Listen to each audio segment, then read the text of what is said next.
Para finalizar esta tercera mesa, tenemos a Arturo Míguez, profesor de historia y divulgador del mundo perdón, del canal Mundo de Papel y Dados.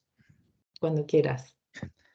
Pues muchas gracias por no solo invitarme, sino ser reincidentes en la invitación, que llevan 3 años. Normalmente siempre suelo quedarme con la idea de que no lo he hecho del todo bien, pero oye, que me sigáis invitando, pues la verdad es que me hace pensar que tan mal no lo estaría haciendo. Como se ha podido leer pues, oye, en el programa del Congreso, voy a hablar de aprender historia jugando al rol. Y como veis, soy analógico, yo soy un yayo analógico, no tengo PowerPoints ni esas cosas. Resulta que este año se está promoviendo todo lo de la capacitación en digitalización del profesorado. Yo todavía no lo he hecho, con lo cual eso me hace pensar que no estoy capacitado para hacer estas cosas. Así que pues nada, lo haremos a la manera antigua y analógica, porque aunque parezca que no, una palabra tiene muchísimo poder. Una palabra puede hacerte imaginar cualquier cosa. Es decir, que si una palabra te puede hacer imaginar cualquier cosa, podemos incluso llegar a decir que unas pocas palabras valen más que 1000 imágenes. Dicho lo cual, voy a empezar primero a hacer un pequeño recorrido por juegos de rol históricos, así a cholón, como si no hubiera un mañana. Voy a sacar unos cuantos. Es una selección, pues, oye, pequeñita dentro de todo lo que hay, pero más que nada para hacernos una idea de si vamos a aprender historia jugando al rol, qué juegos de rol históricos tenemos. Tenía que empezar evidentemente, por Karma, de los amigos Erika y Leandro, publicado por la Universidad Rey Juan Carlos. Voy a dar una luz por si se ve mejor. Sí, supongo que sí. Este juego de rol es el juego de rol de la historia que te va a permitir jugar a partidas de rol en cualquier etapa histórica, porque la historia es realmente apasionante.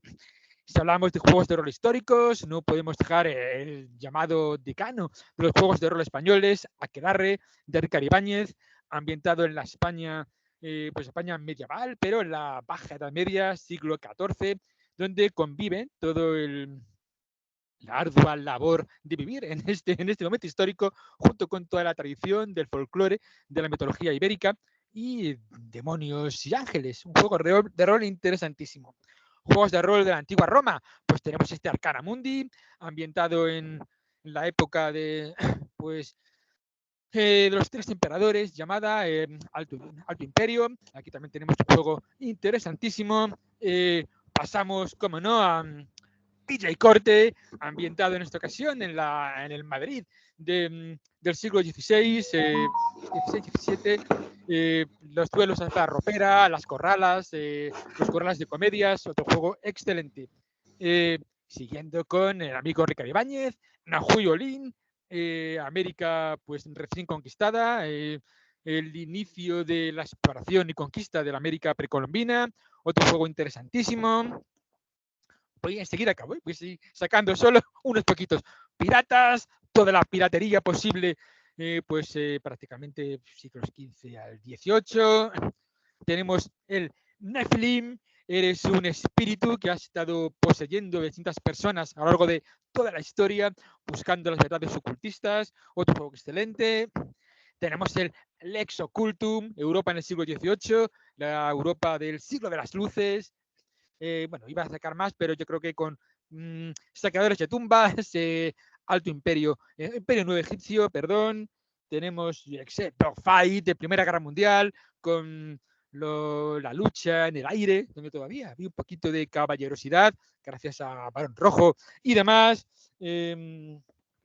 Bueno, oye, la llamada de Cthulhu, años 20, época también apasionante con la ley seca, inicio de Hollywood, felices años 20, caminándonos a la Gran Depresión y a los horrorosos años 30 con el auge del fascismo y demás, que por cierto, si nos gusta, igual vemos un revival en breve. Y, en fin, hay unos cuantos más, tampoco quiero extenderme, pero ahora voy a pasar a cómo se aprende historia jugando al rol.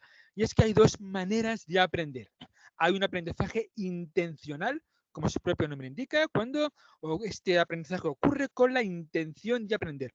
Pero se pone un propósito, necesita un propósito, una intención. Voy a ponerme a estudiar la lección. Tú te pones a estudiar el tema 5 de ciencias naturales y te pones a ello. Hay una intención. ¿Qué ocurre? Que sin intención no ocurre. Y estamos últimamente teniendo algún que otro problema con nuevas generaciones, que ha habido siempre, pero bueno, ahora también, donde, bueno, pues es difícil encontrar esa intención por querer estudiar. Así que a esto hay que contraponerlo con el aprendizaje incidental. Aprender sin proponérselo. Haces algo que te gusta y al hacerlo aprendes. Tengo una anécdota de un alumno que sacaba pues bastantes malas notas en todas las asignaturas. Eran esos alumnos que nunca no estudiaban, nunca hacían nada, entregaban exámenes en blanco. Y un día, haciendo un trabajo de mapas y de países del mundo, él me iba diciendo un jugador de fútbol de ese país, pero de países extrañísimos. El tío se sabía jugadores de fútbol de todo el mundo. Yo le decía, ¿has visto cómo tienes una memoria prodigiosa? ¿Cómo eres capaz de saber un montón de cosas? Y eso es porque, bueno, estás haciendo algo que te gusta. Trata de que te guste lo que estás aprendiendo. De esta forma, con este aprendizaje incidental, aprender solamente por el placer de estar haciendo algo que nos gusta, pues vamos a aprender realmente un montón. Historia. Los libros de historia suelen ser un poco arduos, lo digo yo, que soy historiador y que soy profesor de historia. Hay auténticos ladrillos conocidos por todos los profesores de historia y por todos los estudiantes de historia. Ponerse a leer eso es un poco pesadilla, sobre todo cuando te obligan a hacerlo. Pero sin embargo, con el juego de rol estás leyéndote lo que tú quieres leerte. Estás aprendiendo cosas de una ambientación, de una época histórica que te apasiona. Y ya no solamente es con ese libro, sino que después ese libro va a darte referencias bibliográficas que van a gustarte y que van a interesarte y vas a profundizar todavía más. ¿Qué tipo de historia va a aprenderse? Pues hombre, de todo tipo. Pero a lo mejor no vas a aprender una historia basada en las listas de faraones, que por cierto están equivocadas, o de reyes godos, o de grandes batallas, sino que vamos a acercarnos un poquito más a lo que se llama historia de las mentalidades, tal y como cambió este paradigma histórico en la escuela de los anales, porque va a ser más importante que las conquistas de Carlomagno, ver cómo se pensaba en la época de Carlomagno, cómo pensaban tanto nobles como clérigos, pero también como campesinos.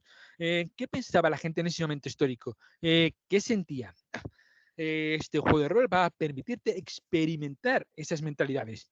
Y además así veremos que en el fondo hemos cambiado más bien poco. Esto nos lleva también a otro paradigma que cambió la historia, que la historia como disciplina sí, la historia de la vida cotidiana, ya fuera de los grandes hechos, de las grandes hazañas, las grandes personalidades, cómo vivía el campesino, el lechero, la hiladora, etc, etc. De esta forma también potenciaremos algo importantísimo en el aprendizaje de historia, o que debería serlo, que es la historia de la empatía. Todo esto antaño se llamaban contenidos transversales, ya con estos cambios de legislación, no sé cómo se llamará, pero bueno, todos nos entendemos o espero. Así que venga, hemos decidido coger un juego de rol histórico para enseñar historia, para que la chavalada o los amigos o el que quiera pueda aprender historia de manera incidental, pero para eso tengo que ambientar un poco la partida en otra época.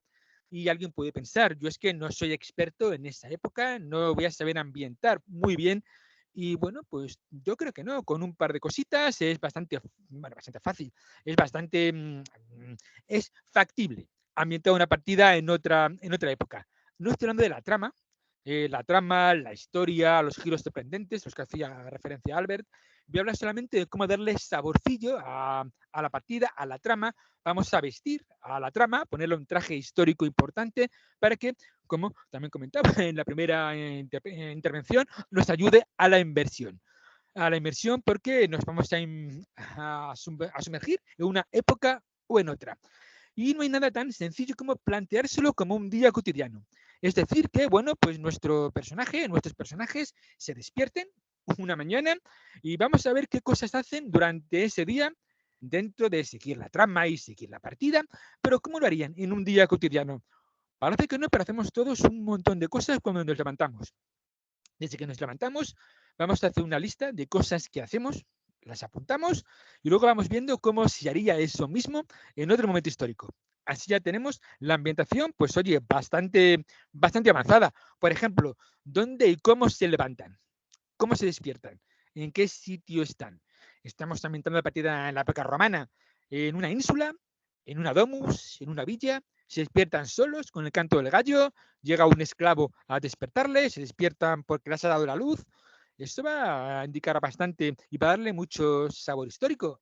En la Edad Media, una granja en un señorío, una mansión en una ciudad, el barrio es cristiano, es árabe, es judío, estás en un monasterio, si estás en un barco, ya sea pirata o de la flota, estás durmiendo en cubierta, en un camarote, en la bodega, y ya vamos a empezar a ver un poco las diferencias sociales, algo muy importante en la historia, y ahora también, y seguramente más que lo va a ser, pero siempre ha sido un poco diferenciador de las personas, las diferencias sociales, y hacían incluso colocar a las personas en un grupo distinto e inferir cosas sobre el grupo.